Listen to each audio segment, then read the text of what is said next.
So I've titled this Correcting the Wrong Mindset. And we're going to see here, once again, the disciples struggling. The disciples have just heard Jesus, and we talked about this Easter weekend last week, about Jesus restating his mission, telling them once again what would happen to him, that he would be delivered in the hands of men, he would be killed, but on the third day he would rise again. The disciples are not receiving this. They're not understanding. They're not accepting it. The mindset that we're going to be looking at here in the disciples really brings up something that we see in all of our lives, really, which is pride and a competitive attitude resulting from that pride. And we could even talk about competitive Christianity, even though the words really shouldn't go together. But competitiveness is something that we deal with as humans. It's not always a bad thing. I've actually been enjoying, I like watching sports, but one of the sports I happen to like is golf. And I've been watching some clips of Masters tournaments, which are some of the best golfers in the world competing with each other. And I love the competition. And in that sphere, competition can be a really good thing, right? And there's a sense in which competition is very healthy and very good for us. However, in our fallen nature, because of the corruption of the world that we live in, we also see competition used in ways that are not healthy and that are very destructive. It can be very bad. I even think within the church, we can see how this plays out. And we might think, for example, of churches that at one time were very healthy and doing well. But it's sad because of human nature, what sometimes will cause church dissension and problems, where people will actually get into major arguments. And this is human nature. And you know what's so sad about this is that we sometimes, when we actually look at what people are arguing about, we say, why did that cause such major division? But it's because of human nature, right? Because of the struggles we have. And it destroys relationships even, doesn't it? So competitiveness, while not always bad, we need to consider what it is revealing about us, because it can be an expression of sinful pride. The disciples are dealing with this. Jesus has been talking about going to the cross. You would think that would be a humbling thing for them to consider, that their Lord is leading them in this direction for him to lay down his life. And yet instead, they have the completely wrong mindset. Jesus, as they come to Capernaum, he asked them, as they were traveling on the way, what it was that they were discussing. It's never good when Jesus calls you out on a question like this. And you can tell that what he asked them was hitting them strongly, because the next phrase there is that after he asked them this, it says, verse 34, they kept silent. They didn't even want to bring up what they were talking about on the way. Why? Because what they were arguing about with one another was who is the greatest. Who is the greatest? Now, Mark gives us very little information, but I think we can understand how this kind of conversation could play out. If you know anything about men, I'm not saying women are never this way, but men are kind of notoriously this way. We really do like to outdo one another, don't we? I mentioned competition. And there's something about us as men that are prone to this wanting. And I've even observed, many have observed, that men tend to be more hierarchical in their mindset. While women can be often very great collaborators, men, even from a young age, like to tussle, right? And they like to establish that hierarchy. Well, that seems to be what's happening with the disciples here. They're arguing with each other and kind of trying to one-up each other in terms of what the ranking should be. What they were arguing about, though, was in a completely different frame of reference from what Jesus has been talking to them about. Jesus has been talking to them about his mission as the Christ. And what they're thinking still is, he is the Messiah, and what we're in for is something great. And so they're considering the kingdom of God and all of these great things, but they are still not considering what Jesus is saying about the cross. Remember, when Jesus first mentioned the cross, Peter said, "No, Lord, far be it that this should happen to you." And he was rebuked. And now, when Jesus is talking about the cross, the disciples, not long after that, are arguing about who's going to be the greatest. They're still not on the same wavelength as Jesus. And so they get to, at this point, what we would call a teaching moment. You've heard of those before, right? When something happens and the person is not really understanding what they should, and maybe they get themselves into a situation that they shouldn't. We have what's called a teaching moment. And the disciples are very quiet right now because they've been arguing about something they really shouldn't be arguing about. And Jesus uses this as a teaching moment. Literally, verse 35, he sits down, which when Jesus sits down, this was a way in their culture to say, "I'm going to teach." Because it says, he sat down and called the 12. He calls the 12 to himself. Now he's about to teach them something. He said to them, "If anyone would be first, he must be last of all and servant of all." Now what's interesting about him saying this is he actually predicates this by saying, "if anyone would be first." He doesn't say, "How dare you want to do something great?" That's not really the point he's making here. But he is going to make a very important point that they need to understand about being first. He says, if anyone would be first, he must be last of all and servant of all. It's one thing that they want to be first, and it's good in a sense to aspire to something. But he gives a principle here that really speaks to how God operates and how we see things unfold in life. And that is that the way up is down. Life is amazingly what we would call counterintuitive, isn't it? If you want to be strong and have endurance, what do you need to do? You need to exercise. You need to actually exert your body. And a lot of us, when we try to do physical activity, especially if we're not in shape, right? What happens? The first thing that happens is you don't feel good. And so your initial thought is, it doesn't work. If I feel bad, then obviously this isn't good.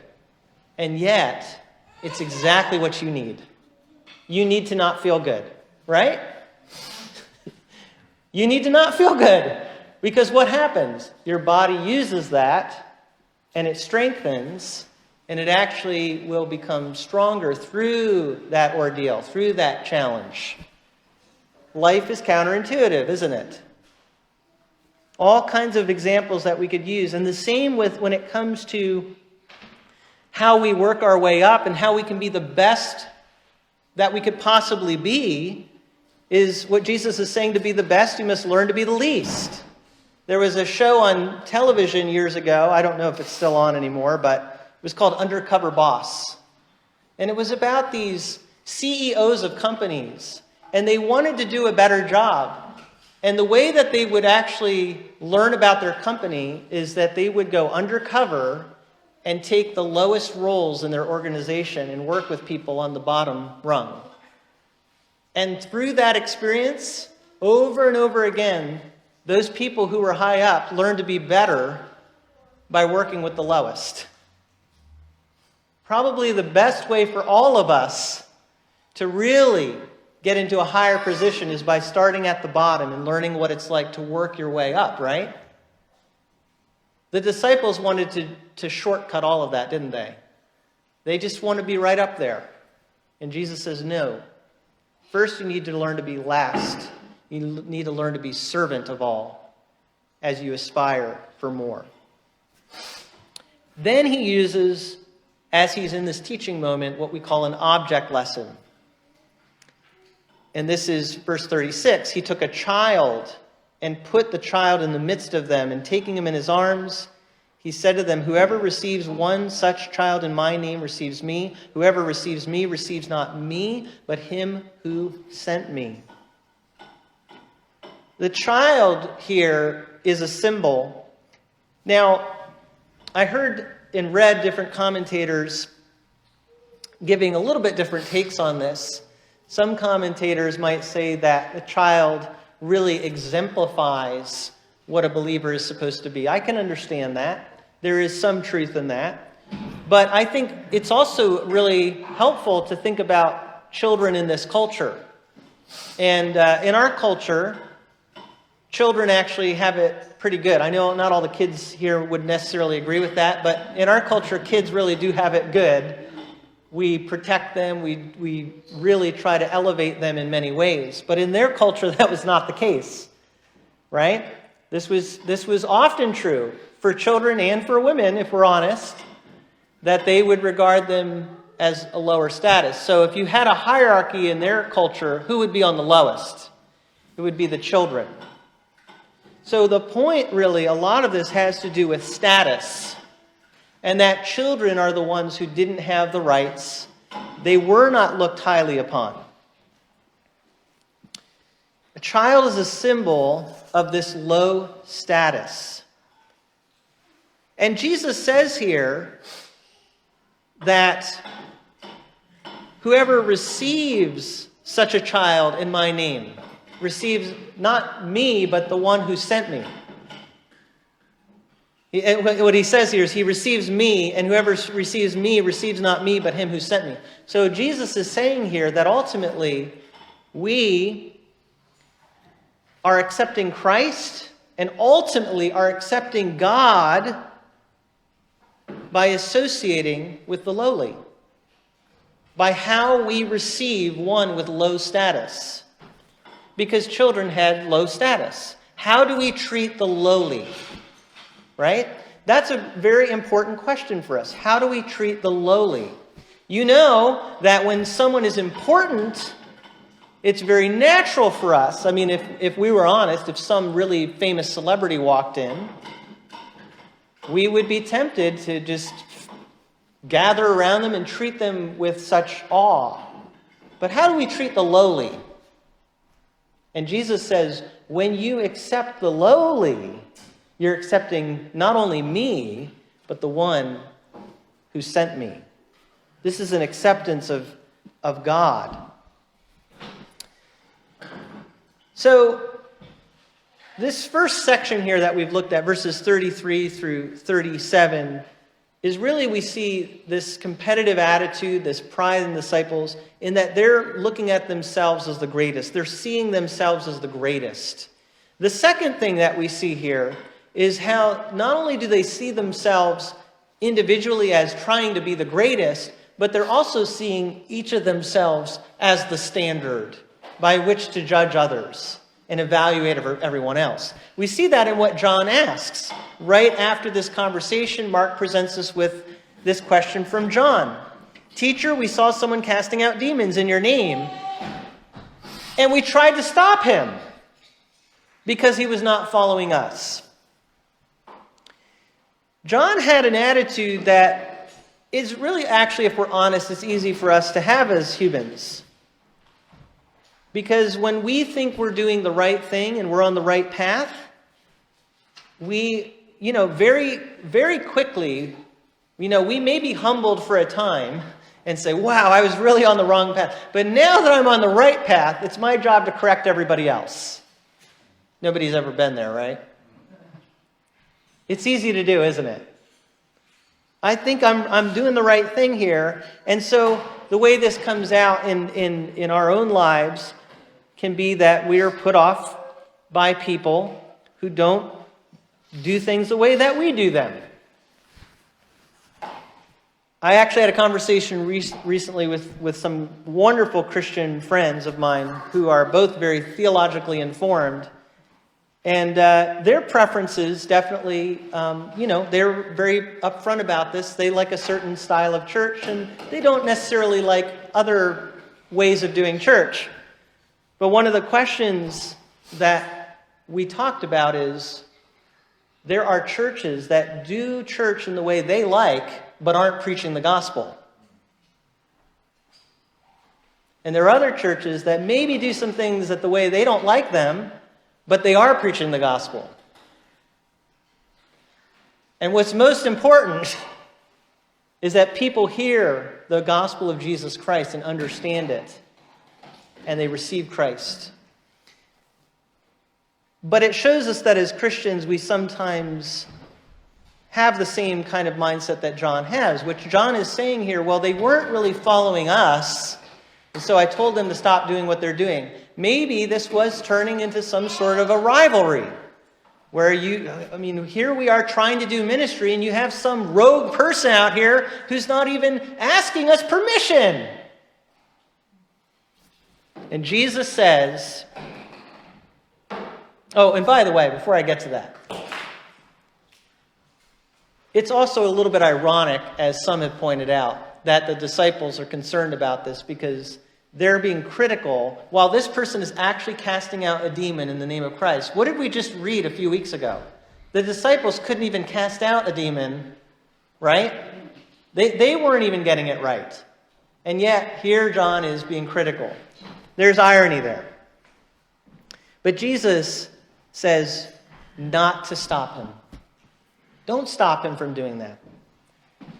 Jesus says, no one who does a mighty work in my name will be able soon afterward to speak evil of me.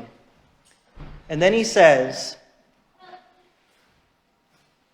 the one who is not against us is for us. The one who is not against us is for us. That's a really important principle that Jesus brings out here. Now, he's talking specifically about someone who is actually doing something in his name. He's not opposed to Jesus. He's doing something in Jesus' name. He might be uninformed on some level, but Jesus says if he does this in my name and he sees the power of God, he's going to see the reality of who I am. And so he says, one who's not against us is for us. And then he goes on to say, truly I say to you, whoever gives you a cup of water to drink because you belong to Christ will by no means lose his reward. The real question when it comes to these other people that the disciples are dealing with is how others regard Christ himself and those who belong to Christ. And as one commentator pointed out, and I thought this was very insightful, that this person who they're shunning may be the one who later down the road is actually offering the disciples help, offering them cold water when they're being persecuted. This person who they're against may actually be on their side when they're being persecuted.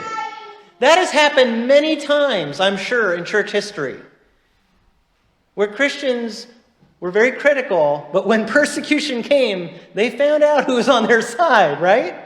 And Jesus is saying what really matters not is how they regard you, John, it's how they regard Christ and how they treat you as my followers. So let's think about some applications here. First of all, we recognize that we still live in a highly competitive world. We should recognize the competitive spirit that is still present with us. When it comes to status seeking, let's face it, America, it's kind of our big thing, right? We always are, bigger is better, right? So not only do we have competition, we do it better than anybody else. Right? I mean, and we're proud of it. But you think about this with our everyday lives. Now, not everybody uses social media. I do. But if you look at social media, you see this desire to build status, to prove how great you are in the eyes of others. I can't read other people's hearts, but I'm saying it's a temptation for sure. That people are using social media to gain a larger and larger following and to be exalted. Another thing I see in our culture is this idea of how important it is for us to be winning. We've got to be winning. It's the new mantra in some circles. And the question, though, is what? What are we winning? Are we actually reflecting the character of Christ and the focus that Christ wants us to have? The disciples loved the idea of winning, didn't they? That was part of their problem. They thought Jesus was the ultimate winner, and they were kind of right. They just didn't understand the path to winning. He was laying down his life, and he was asking his disciples to do the same. Another way we can think about competition is, of course, when you think about certain elements of our society, you go to the big cities and you have people that are making lots of money, and they're trying to, really build up their economic level and be, just work their way up the ladder. But no matter where you live, there can be challenges with competition and pride, even in a small town, right? Even in a small town, we may want control, clout. We may want to be the best in that sphere that we're in and really elevate ourselves. And then on a larger scale, we think about the church in America. And again, this does not only apply to the cities, it applies to the small town in the region that we live in. Because we live in America, we live in a consumer-oriented world, don't we? In a market-driven society. And one of the challenges with that we just live with is people don't go to church necessarily because it's the closest church, right? I know I deal with this as a pastor. That people go to the church that ultimately they choose. And why they choose it is for a variety of reasons. But one of the challenges is that it can can stir up in us resentment. Right? Because of which church people choose to go to. And it affects our relationships with people. We live in a competitive society, and America is strongly competitive. So this very much applies to us, what we see in the disciples and what they're dealing with. So the second thing for application is that we, like the disciples, still have a tendency to see ourselves and our group as the standard by which to judge everyone and everything else. We're determining, if we're not careful, how to regard other people based on how they view us rather than on how they view God. And there is an important distinction there, okay? Even if we mean well when we're trying to get people to follow a certain path, not everybody is going to see things the way you see it, right? And we can trust God to use others who are not necessarily following everything that we personally think. Again, back to these gentlemen that I was talking with. After the conversation, there was actually another friend of ours who commented online about a major doctrinal difference he had with one of the people that I was talking with on my channel. And I saw their interaction online. And you know what? They did a great job. Because even though they did have some doctrinal differences, they weren't ultimately judging each other's Christianity by how they viewed each other in terms of that doctrine. They were honestly trying to help each other look to Christ and understanding that Christ is the one who's the standard. And so they still love each other and still have unity because they are seeing Christ as the standard. Now, whether people follow us is different than whether they follow Jesus. And that is an important point. Okay? One of the commentators says, there's actually a passage I want to look at here quickly. Matthew 12:30. Jesus says, "Whoever is not with me is against me, and whoever does not gather with me scatters." Now that almost sounds the opposite of what we just read, where Jesus said that the one who is not against us is for us. These are not contradictory statements. And that's why I say there's a difference between someone who's not following our way of doing things versus someone who's not following Christ. What Jesus is talking about in this passage are people that were actually opposing him. They were saying when he was casting out demons, they were saying, you did that by the power of Beelzebub. You did that by the power of darkness. And Jesus is saying, if you're not on my side, you're against me. That's very different than the person who just isn't going along with the disciples at this point, right? He's not opposed to Jesus. He's just not following the disciples' group. So the commentator says, whereas there can be no neutrality with regard to the person of Jesus, the disciples must be tolerant of those who differ from them. So if someone is pointing others away from Christ, we should oppose that. Okay? If someone needs to be corrected on something serious, it's okay to correct them. I've had to do it. People have had to correct me.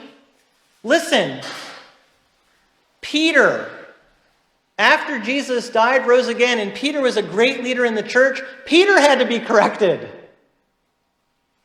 by Paul because of something to do with the message of the gospel and the way that Peter was presenting that and the way that he was living. So when we talk about this, there are some of us that when Jesus says if they're not against us, it's fine, right? There's some of us that love that because that to us means good. Okay, yeah, Jesus says just let everything go. That's not exactly what he's saying. There are other times where Jesus says you need to confront things, and that's important. But again, we need to learn the difference. We must use discernment.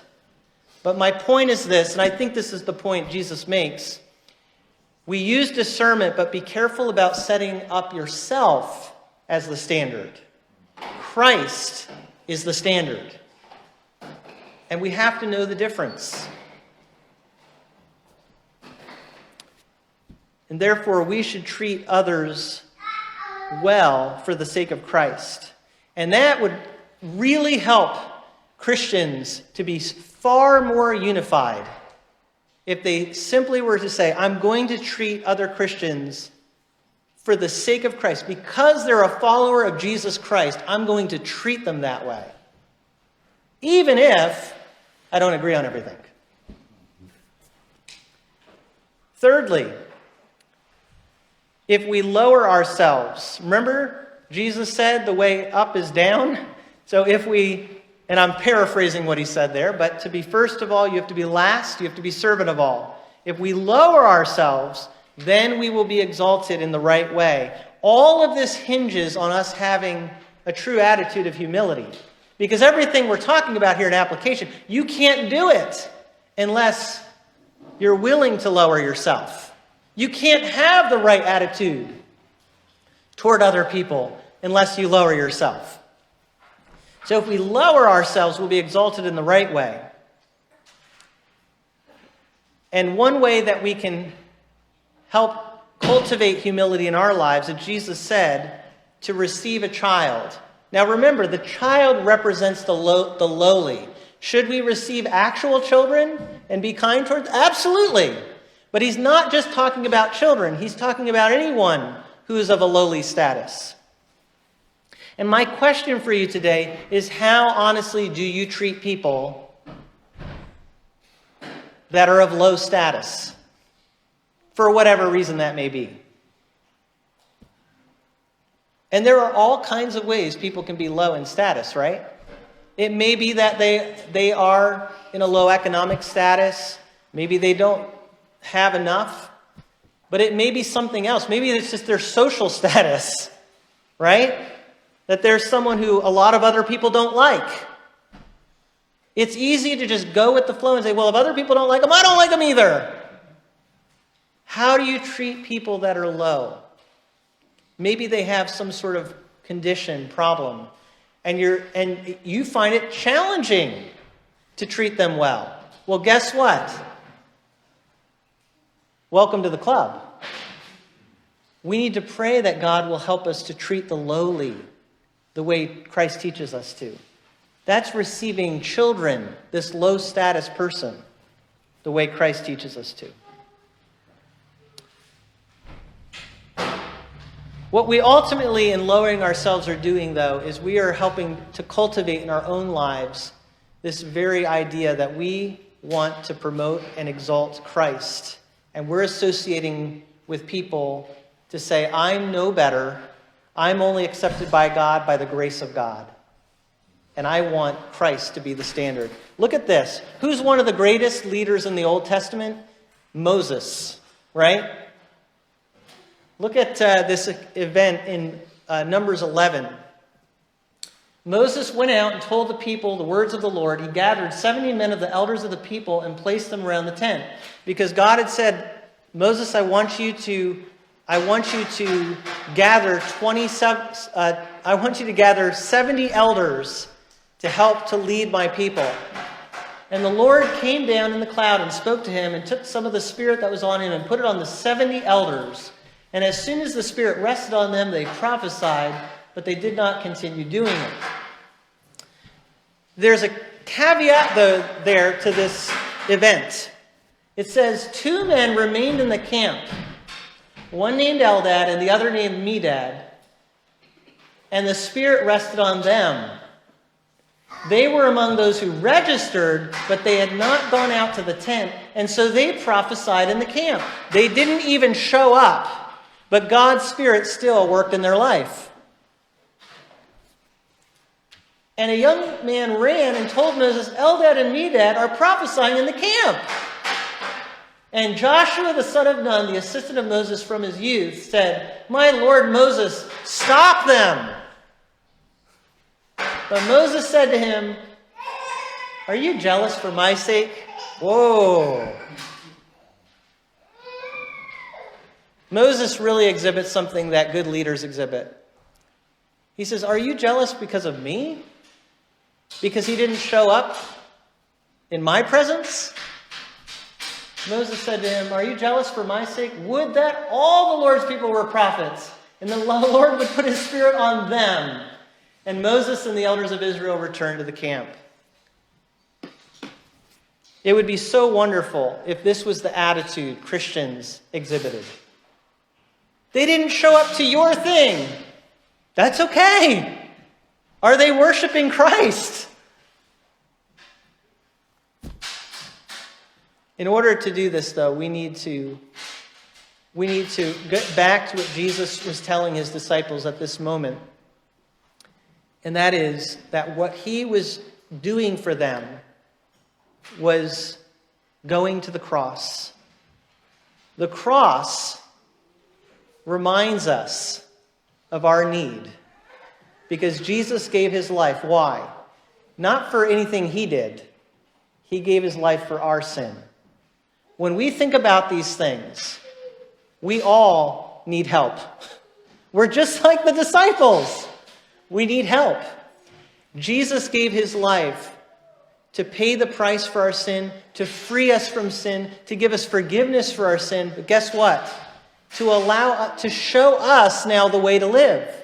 Jesus says he's going to the cross on our behalf, but also he calls us to take up our cross, doesn't he? He calls us to have the same attitude of surrender and humility. So what do we need? We need the work of Christ on the cross, and we need to follow him on the way to the cross, the way of humility.